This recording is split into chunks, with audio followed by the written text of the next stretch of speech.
I can still remember that morning when she showed up, calm and sure of herself, as if she instinctively understood her place in the world. A light mist hung over the cobblestone streets of our little village on the hill. In the distance, olive trees swayed gently, their silver-green leaves rustling softly. It was the sound of light tapping that first drew my attention. When I opened my old wooden door, there she was, a slender, soot-gray cat with smooth, velvet-like fur and large amber eyes that seemed to study me closely. She didn't make a sound or move. She simply looked and waited as though she was searching for a home. I hesitated before stepping outside. Standing barefoot on the cool stone floor, I found myself staring at her. There was something about her presence that felt a bit odd, but not in a bad way, just unfamiliar. Unlike the other strays that roamed around, she didn't seem restless or demanding. Instead, there was a quiet strength about her, an assurance that made it hard to look away. I finally crouched down and greeted her softly with a "Ciao, Bella," like an old friend. Her ears perked up. She blinked slowly and then lifted her paw, tapping at the threshold again, almost like she was knocking once more. I opened the door wider. She stepped in with a gentle grace, her paws barely making a sound on the terracotta tiles. The warmth from the fireplace caught her attention immediately, and she curled up on the corner rug, settling in as if she had always belonged there. I stood there for what felt like a long time, watching this stray cat take a place in my home that I hadn't even realized was empty. The next hour was quiet. I focused on shaping a clay bowl, moving a bit slower than usual, while my eyes frequently wandered back to her, Nina, as I decided to name her. She seemed to watch me too, her eyes half closed and the tip of her tail flicking gently now and then. When Marco came by later with some leftover bread, he raised an eyebrow at her and I shrugged, saying, "She knocked." What was I supposed to do?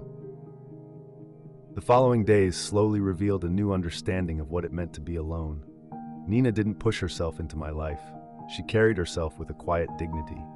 She ate just enough, napped by the fire, and followed me from room to room like a gentle companion.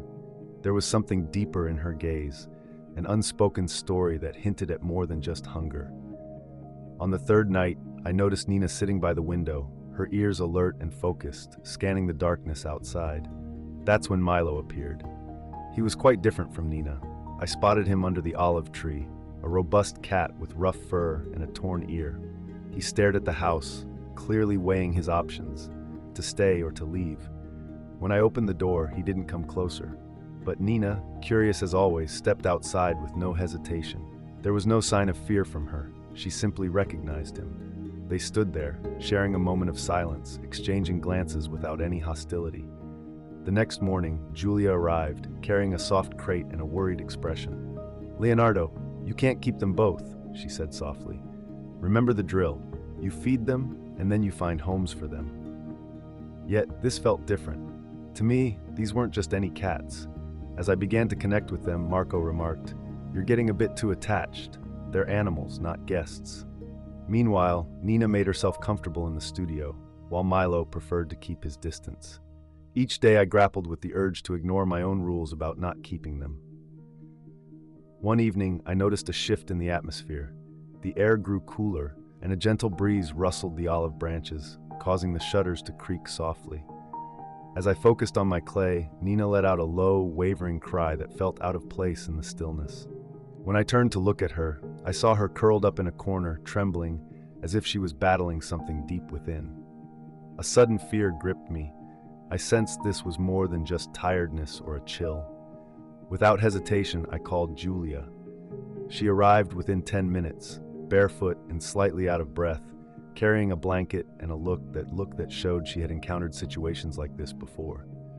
I watched as she carefully examined Nina, feeling the tension settle in the room. The quiet seemed amplified by the old stone walls, and the warmth from the fire felt oppressive against my growing worry.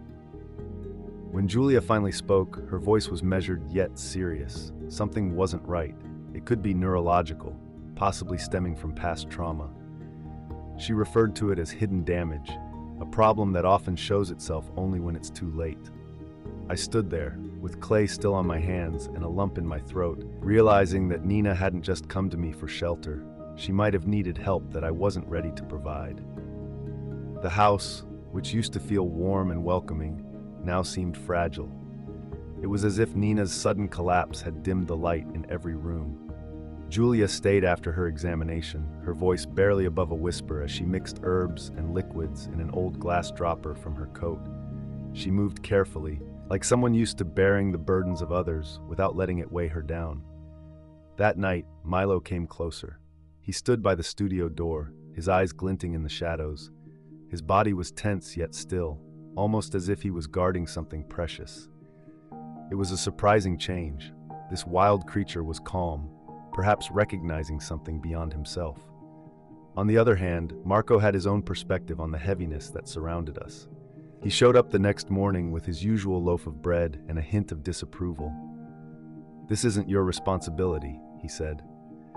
It wasn't unkind, but it had the familiar firmness that indicated he thought my feelings were clouding my judgment.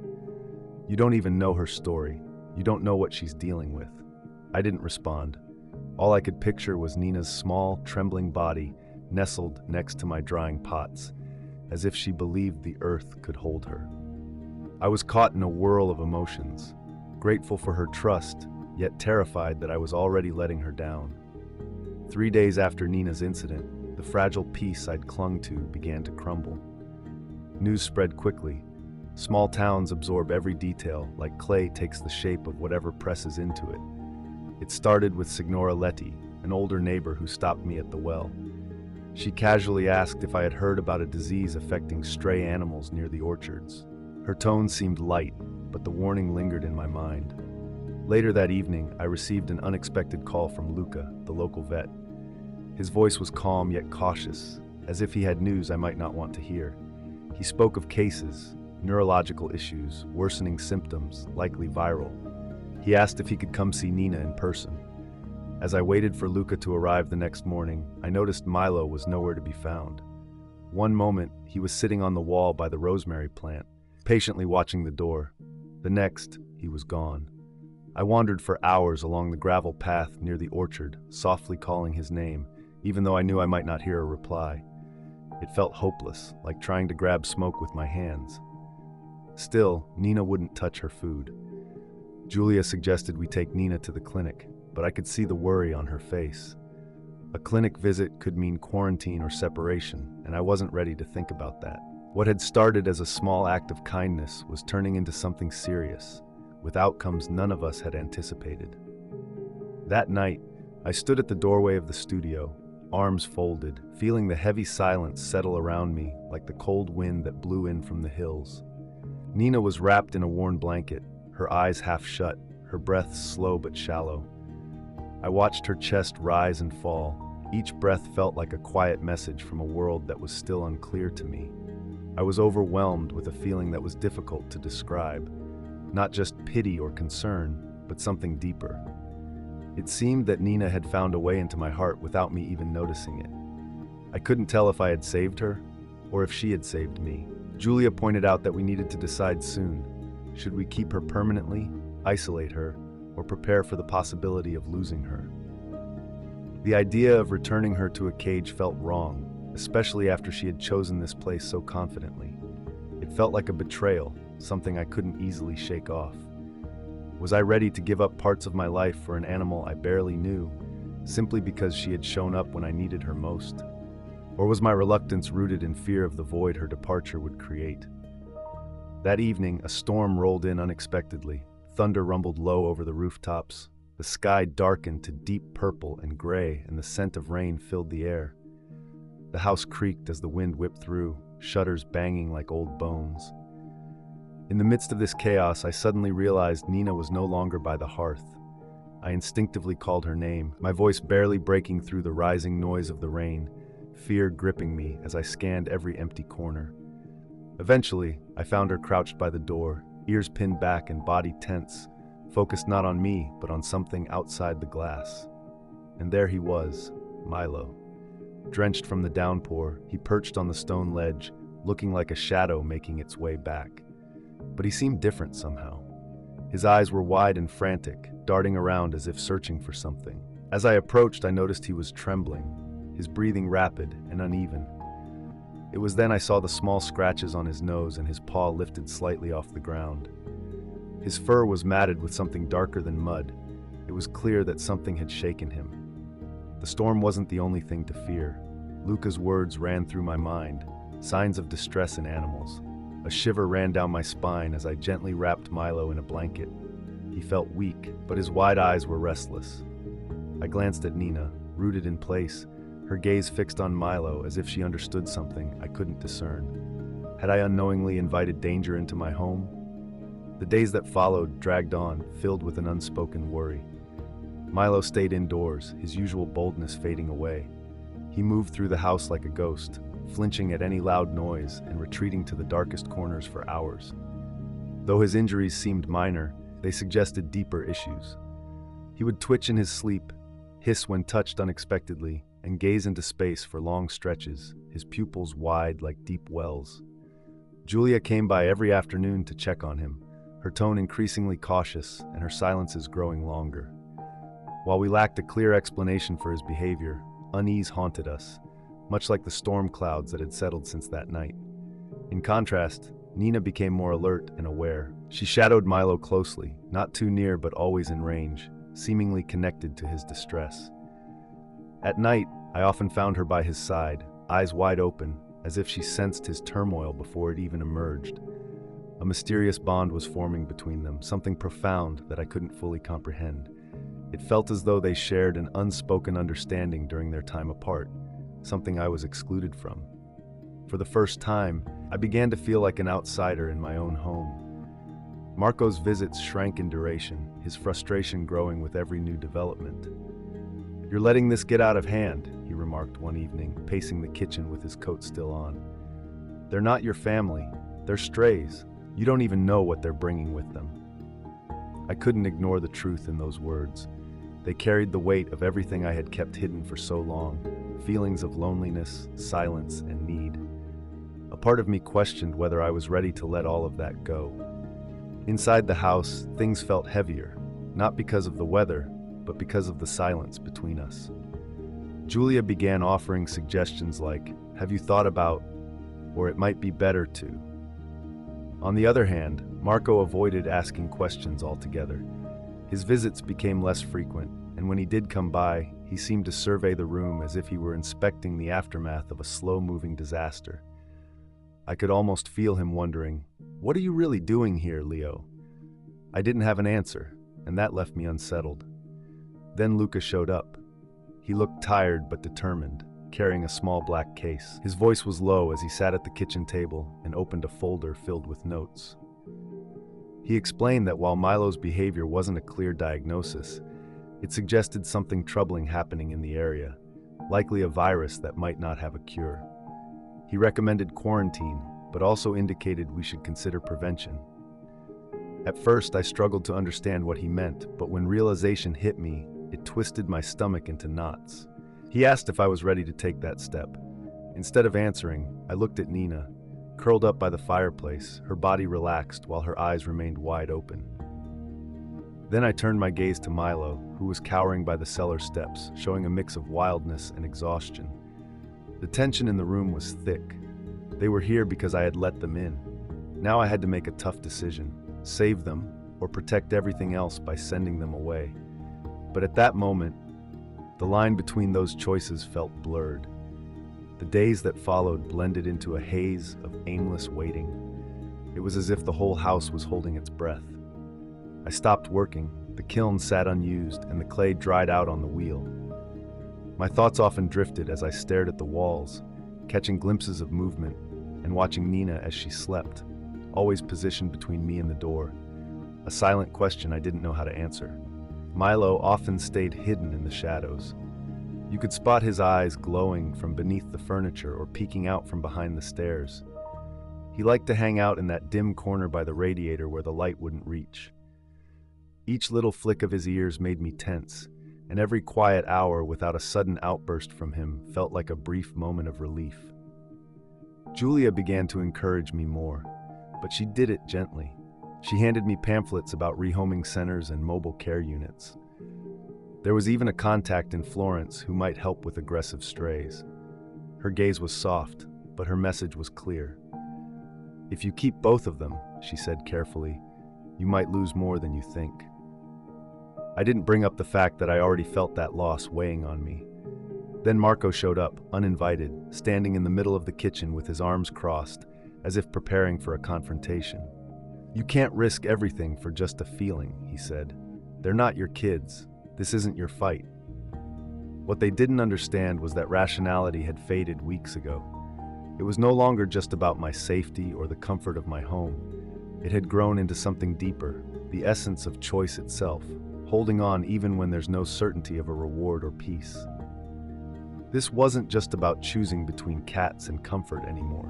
It was about the life I had worked hard to build to keep others out, versus the life that had quietly settled within that space. That night, sleep was hard to find. The fire had gone out, and I didn't even attempt to reignite it. I wrapped myself in a blanket and settled into the armchair by the window, my gaze drifting not to the stars outside, but to the dark corners of my home. Nina lay at my feet, stretched out and alert, her attention fixed on the cellar door. I could hear Milo moving behind it, the soft scraping sounds and a low growl, like distant thunder rumbling beneath the floorboards.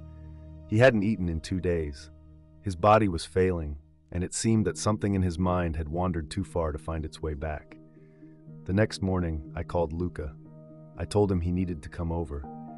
My voice was calm, but inside I felt like I was coming apart, each thread of my resolve straining under the weight of what was to come. Julia arrived soon after, without waiting for an invitation, carrying a pet carrier and a small black box that I hesitated to face. Marco arrived last, lingering by the door. He seemed torn, wanting to be respectful, yet unable to look away from the scene unfolding inside. We opened the cellar carefully. Milo didn't rush out. He came out slowly, head bowed and eyes dull, as if he had given up the will to fight. When I reached out, he leaned his head into my hand, not from affection, but as a sign of understanding, as if he knew what was happening. Nina was sitting a few feet away, tense and unmoving, her eyes fixed on him. In that moment, it felt like something meaningful passed between them, maybe grief, or perhaps a form of forgiveness. I had brought both of them into this house. Now the weight of deciding who would leave with me rested on my shoulders. I questioned my own strength to live with either choice. The morning felt unusually quiet, as if the world was pausing. There were no birds singing, no leaves stirring in the olive trees outside, just a gentle hum that hinted at change ahead. It reminded me of a moment before a funeral, when the atmosphere is thick with sorrow. I woke before sunrise, not because I had to, but because sleep had eluded me. I found myself observing Nina curled up by the hearth and Milo resting in the cellar's shadows. They both seemed frozen, aware of the shift in time, as if they sensed the hard decision looming over us. When Luca showed up, I didn't speak. I merely opened the door. His face was serious yet kind, hands tucked deep in his coat pockets as if he were trying to keep them steady. A moment later, Julia arrived. Her expression was unreadable, but she radiated calmness, as if she was there to help share the emotional burden. Marco followed, stepping inside without a knock. He fidgeted at the door, unsure if he belonged in this atmosphere of sadness. I moved slowly, not from hesitation, but out of respect for the moment. Each action felt weighted. I took the thin fleece blanket from the studio chair, the one Milo had used on brighter days, and wrapped it around him. He didn't resist. His warm body seemed to relax, a quiet letting go that I could feel between us. As I held him close, I found myself quietly saying something I hadn't realized I needed to voice. "You were never a burden." Perhaps I spoke it for him, or maybe for myself. It felt like something I needed to accept. Nina walked quietly to the door, moving with the same gentle grace she had shown on her first day. She didn't cry or reach out, but she paused by the carrier, looking down at Milo. When she turned to me, her face expressed a mix of sadness and understanding, a connection that resonated deeply. I gently placed Milo inside the carrier, adjusting the blanket around him one last time before securing the latch with tired hands. Luca met my eyes, giving a small nod before turning towards his truck. I couldn't bring myself to watch it drive away. I just couldn't do it. Nina lingered by the door long after he had left, framed by the soft winter light, as if she were guarding the space he once filled. I sat beside her, and we shared a quiet moment, contemplating whether letting go was an act of love or something else altogether.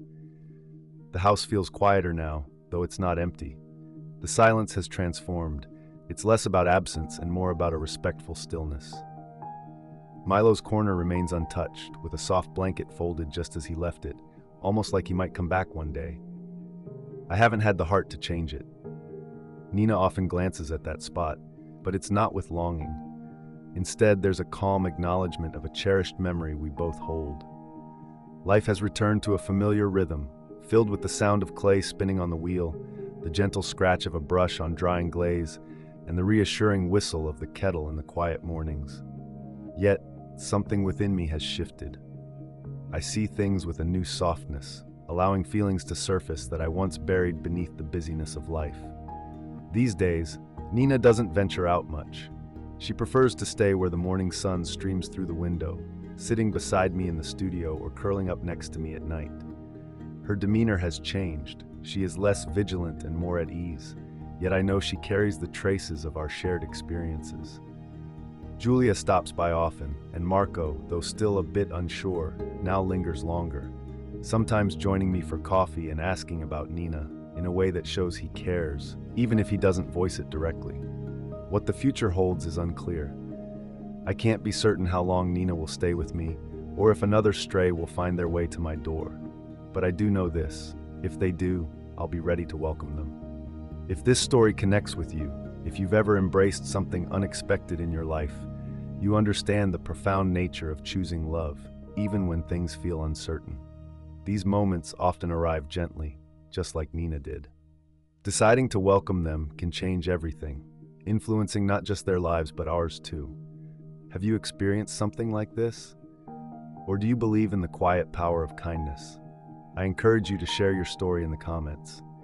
Let's build a community where these experiences are cherished.